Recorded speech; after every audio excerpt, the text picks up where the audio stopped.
Bom dia, pessoal. Um videozinho, tô enviando esse videozinho para vocês para orientar o registro de aula nos formulários do Google Docs, viu? Esse link que eu enviei para vocês essa semana, acho que foi na quarta-feira antes de ontem, né? É um link exclusivo para as aulas desse período, viu? De 1º de junho a 15 de junho, tá? Aqui no formulário nós temos a introdução, que aí já tem uma fala diretamente para vocês, né? A GRI é do Médio São Francisco.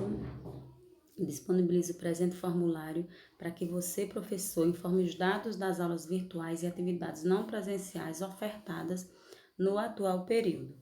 Então, toda e qualquer atividade ofertada durante esse período deve ser registrada nesse formulário, certo? Independente das aulas do EducaPE. Aqueles componentes que não ofertaram atividade não vão fazer registros, tá? Professor, ao receber no seu e-mail esse extrato de resposta, você deverá enviar uma cópia para o educador de apoio da escola, tá? Então, não esqueçam, vocês vão receber um e-mail com o extrato desse registro. Vocês vão receber no e-mail de vocês. Recebeu no e-mail de vocês, vocês vão encaminhar para mim, porque eu preciso organizar esse banco de registro, tá certo? Se vocês não enviarem, não vai ter esse banco e aí, para validar depois, vocês é que vão se responsabilizar. Este formulário tem o objetivo de acompanhar as atividades pedagógicas não presenciais e deve ser preenchido pelo professor a cada 15 dias, iniciando desde o 1º de maio, né? O 1º de maio foi o primeiro formulário e agora, a partir de 1º de junho, o segundo, tá? Aquelas planilhas com registro de 18 de março a 30 de abril continuam valendo, né? Para validação das atividades quando retornarmos, certo? Para a educação inclusiva, não temos esse caso, né? Na escola não temos nenhum aluno especial. Portanto, esse lembretezinho final aqui não é direcionado a nós. Aí aqui no endereço de e-mail, vocês vão colocar um e-mail, o e-mail de vocês, um e-mail ativo, porque é nesse e-mail que vocês vão receber o extrato, certo? Então, por favor, coloque direitinho, lembre que o e-mail tem que ter letras minúsculas, não pode ter espaço, certo? Tem aqui as orientações em Libra, aqui o nome de vocês, nome completo. Vou colocar só o início aqui porque é só para fins de explicação, só para que vocês compreendam melhor como ocorre esse registro, tá? Coloca o nome aí, vocês colocam o nome de vocês completinho, tá? Matrícula. E aí as questões continuam para a identificação do município.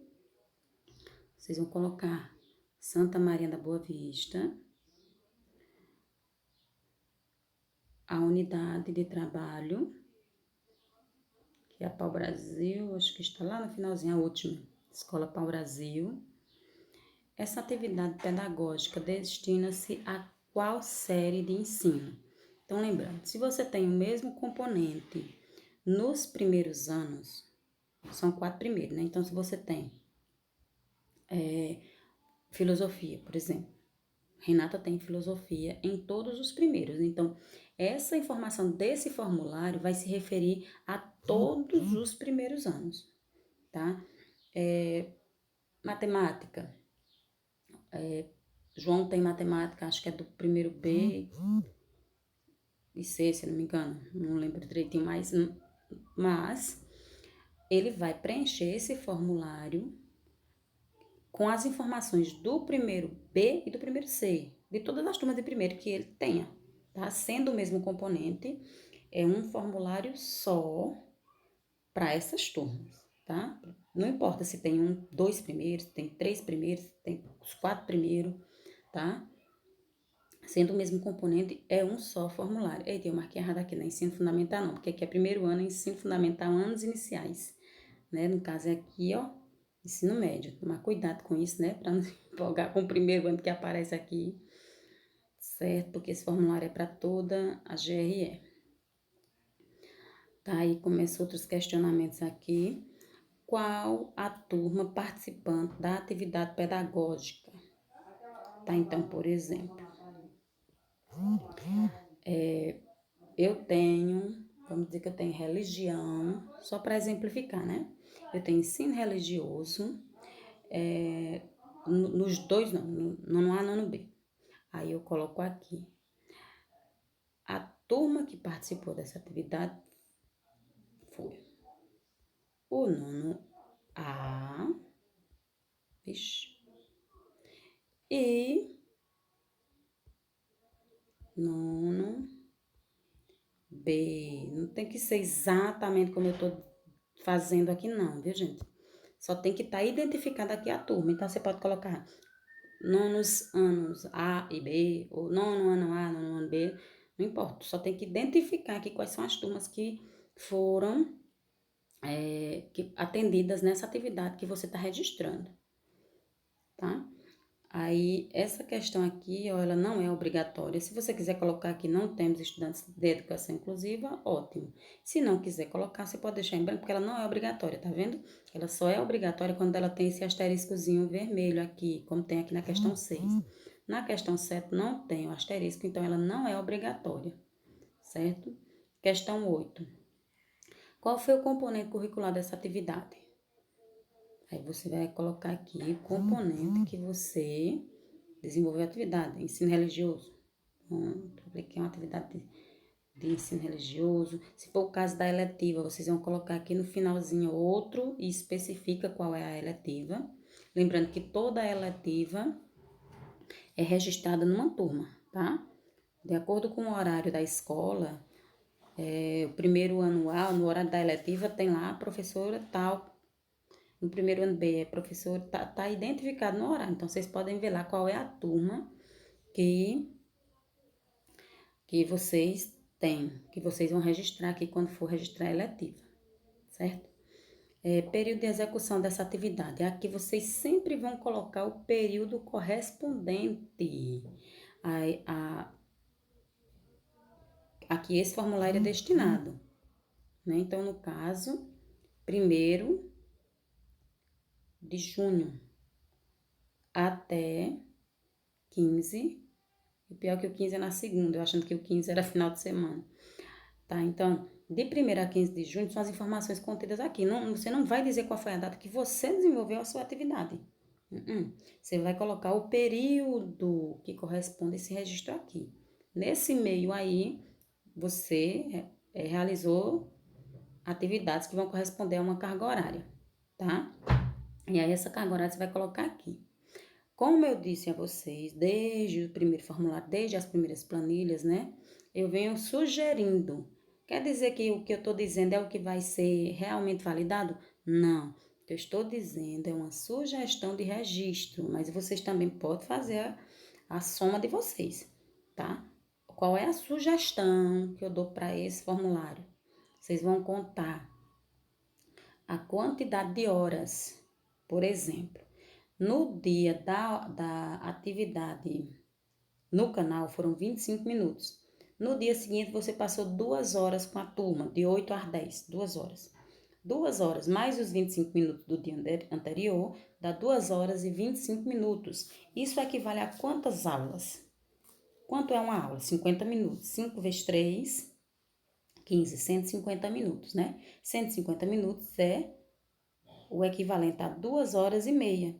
Então, se você ficou com o estudante 2 horas e 25 minutos, você pode tranquilamente registrar 3 aulas, tá? Isso se teve aula no canal somente uma vez. Se teve 2 vezes, então vai ser 6 aulas. Se teve 3 vezes, vai ser 9 aulas. Se teve 4 vezes, vai ser 12 aulas. Entenderam? Tem que ser assim, Luciene? Não tem, eu estou dando sugestão. Você pode contar o seu tempo pedagógico, certo? Semanalmente, qual é a carga horária oficial, tá? Então, língua portuguesa, oficialmente, língua portuguesa do nono ano são 6 aulas. Então, vai lá, ó, por semana, 6 aulas, isso por turma, né? Qual é a carga horária oficial de física do segundo ano? 5 aulas. Qual é a carga horária oficial de arte do segundo ano, do terceiro ano? 1 aula, não é isso? Então, vocês vão assinalar de acordo com a carga horária oficial. Aí, próxima página.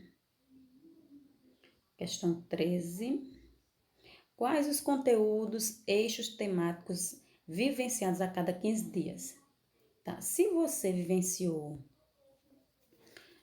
um conteúdo, registre seu conteúdo. Se foram 2, registre os 2, não tem problema. Vocês podem escrever aqui o que foi realizado nesses 15 dias. Se você teve 5 encontros com o estudante e deu para você vivenciar, trabalhar com ele 3 conteúdos, pode colocar aqui, sem problema nenhum. Quais os objetivos e competências? Aqui são aqueles objetivos que estão lá no currículo, né? Não tem lá as competências a serem desenvolvidas, os objetivos que vocês colocam lá no planejamento de vocês, né? Vocês não colocam lá no CIEP? Pois bem, vocês vão colocar aqui também, certo? Quantos alunos participaram dessa atividade pedagógica? Se você trabalhou com 3 turmas, e aí nessa turma, em cada turma teve uma média de 15 estudantes. Então, no total foram 45. Então, você vai assinalar aqui, ó, mais de 30, certo? Que recurso você utilizou? E aí você vai marcar tantos quantos você utilizou. Se tiver algum outro que não esteja aqui na lista, você coloca aqui em outro e acrescenta o recurso que você utilizou, certo? Qual foi a atividade aplicada? Você pediu o quê? Você fez um simulado, foram atividades de leitura, produção de jogos, e aí você marca tantas atividades que você realizou. Se a atividade que você fez não estiver aqui na lista, como você sabe, você assinala em outro e escreve aqui qual foi a atividade que você desenvolveu. Para o seu registro, você sabe bem, né, que precisa das evidências, porque vai precisar comprovar que essa aula de fato ocorreu. Então, tem que ter as evidências. Por isso que eu peço a vocês, guardem as evidências, não deixem no aparelho telefônico, porque como vocês sabem, o aparelho telefônico pode de repente dar um pane, um pife, né? Então, vocês coloquem na nuvem ou enviem por e-mails. Vocês certamente têm 2 e-mails, né? Envie de um para outro, que aí fica arquivado nos 2, certo? Se não quiser enviar de um para o outro ou não tiver 2 e-mails, crie um outro, ou então envie para mim. Pode enviar aquele e-mail, eu só não vou dar um retorno, né? Mas é importante que vocês façam com que essas evidências fiquem registradas na rede, porque a gente não pode confiar em aparelho. Ou coloque no pendrive e deixe ele lá reservadinho só para isso, mas é importante que vocês tenham essas evidências, tá? Como foi essas evidências? Vocês têm evidências em planilhas, que esse extrato que vocês vão receber é uma evidência, né? Vocês vão ter evidências no relatório, vocês não estão registrando no caderno? Então, pode ter um relatório lá também. Vixe, só pode marcar um. Pensei que podia mais de um. Oh, que pena. Tá, mas de qualquer forma, vocês têm mais de uma evidência. Além desse formulário que vocês vão arquivar esse extrato, vocês estão anotando em caderno, vocês estão registrando o percentual de participação, aliás, a quantidade de participação, não é isso? Vocês estão arquivando as fotografias, os vídeos, né? Então, tudo isso é muito importante que vocês mantenham tudo arquivadinho para validação posterior. Qual é o canal de interação com o estudante? Nosso, com certeza, né? O mais ativo, pode usar mais de um. Quem usar mais de um, pode assinalar, né? Quem mandou a atividade impressa para mim, pode marcar aqui também, ó. Tá? É a 20 questão, a 20ª questão. A 20ª questão, como as aulas do EducaPE têm sido utilizadas no seu planejamento? E aqui vocês vão dizer que elas estão, a maioria, né? Elas estão sendo o estopim do planejamento da aula, né? Porque a atividade é planejada de acordo com a aula do EducaPE, né? Isso para a maioria dos componentes. O papo científico tem sido aproveitado de qual forma no seu planejamento? Tá? Aqui, como o papo científico é direcionado para os nonos do ensino fundamental, aí o pessoal do ensino médio coloca uma resposta especificando que as turmas do ensino médio não acompanham as aulas do papo científico, tá? Esse aqui é apenas para educação inclusiva também, vocês estão vendo que ele não é obrigatório, né? Não tem o asteriscozinho, então vocês não vão responder. Tem mais alguma informação a acrescentar sobre a atividade? Né? Utilize esse espaço abaixo. Então, aqui vocês podem colocar as observações que vocês acharem pertinentes, as dificuldades encontradas para atingir esse público, ou algo que foi muito proveitoso na sua aula e você não encontrou um espaço para registrar aqui, aí você pode colocar aqui nessa questão 23. Pronto, depois disso vocês vão enviar. Clicou em enviar, como eu já disse, vocês vão receber uma cópia, ó, tá dizendo aqui no finalzinho, uma cópia das suas atividades, das suas respostas será enviada para o endereço de e-mail fornecido. O e-mail que você colocou lá no início do formulário. E aí, quando você receber esse e-mail, o que é que vai acontecer? Você vai enviar para mim. Mãe, não pode ficar no meu quarto.